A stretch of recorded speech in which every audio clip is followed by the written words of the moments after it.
আসসালামু আলাইকুম রহমতুল্লাহ। সম্মানিত দর্শক, শত্রুর নামের উপরে সূরাতুল লাহাব 3 বার পাঠ করে ফু দিলে ইনশাআল্লাহ আপনার শত্রু আপনার কাছে ক্ষমা চাইতে বাধ্য হবে।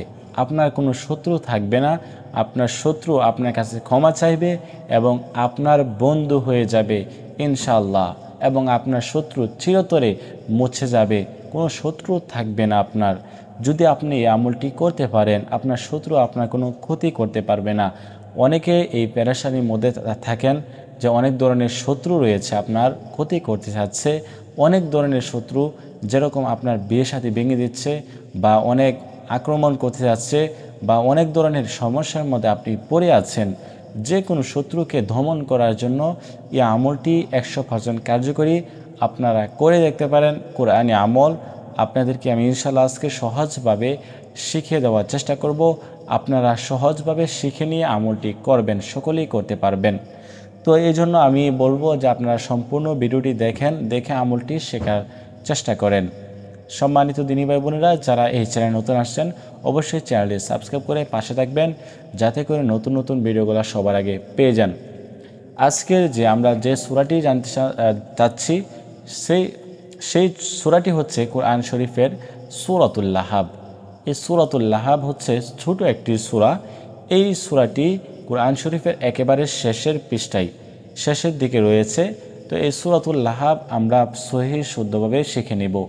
অনেকেই হয়তো আমরা সময় পাই না, সেই জন্য আমরা সহিহ শুদ্ধভাবে শিখতে পারি না।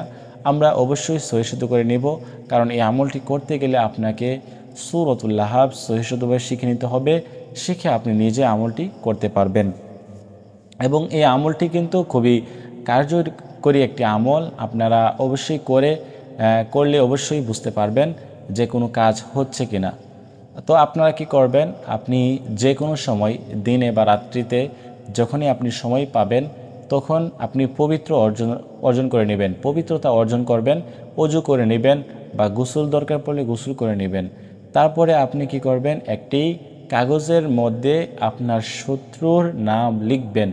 আপনার শত্রুর নাম লিখে আপনি আমলটি করার জন্য একটি জায়নামাজ বিছিয়ে বসবেন। বসার পরে 3 বার ইস্তিগফার পাঠ করবেন, আস্তাগফিরুল্লাহ আস্তাগফিরুল্লাহ আস্তাগফিরুল্লাহ। তারপরে আপনি কি করবেন, 3 বার দুরূদ শরীফ পাঠ করবেন, যে দুরূদ শরীফ আমরা নামাজের মধ্যে পড়ে থাকি। হ্যাঁ, অনেকে হয়তো এই দুরূদ শরীফ পারেন না, তারা শুধুমাত্র সাল্লাল্লাহু আলাইহি ওয়াসাল্লাম 7 বার পাঠ করে নেবেন। কিন্তু আপনি চেষ্টা করবেন যাতে দুরূদ শরীফ, দুরূদ ইব্রাহিমটা পড়ার জন্য 3 বার। তারপরে আপনি কি করবেন, সূরাতুল লাহাব 3 বার পাঠ করবেন। সূরাতুল লাহাব আমি পাঠ করতেছি, আপনারা দেখেন। আউযু বিল্লাহি মিনাশ শাইতানির রাজীম। বিসমিল্লাহির রহমানির রহিম। তাব্বাত ইয়াদা আবি লাহাবিন ওয়া তাব। মা আগনা আনহু মালুহু ওয়া মা কাসাব।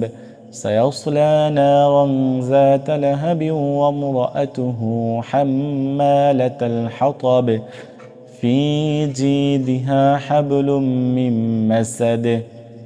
এরকমভাবে আপনি 3 বার পাঠ করবেন। এরকমভাবে পাঠ করা 3 বার পাঠ করা শেষ হলে 3 বারই আপনাকে শত্রুর নামের উপরে ফু দিতে হবে। হ্যাঁ, শত্রুর নামের উপরে আপনি 3 বার ফু দিবেন, 3 বার পরে। তারপরে সূরাতুল লাহাব পাঠ করে এভাবে ফু দিবেন এবং শেষে আপনি 3 বার দুরূদ শরীফ পাঠ করে নেবেন।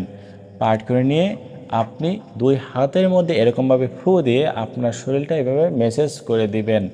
তো এরকমভাবে আমলটি করবেন, ইনশাআল্লাহ আপনার শত্রু আপনার কাছে ক্ষমা চাইতে বাধ্য হবে এবং আপনার বন্ধু হয়ে যাবে। আপনার কোনো শত্রু থাকবে না। আপনি এই আমলটি করবেন, আপনার শত্রু দমন হয়ে যাবে।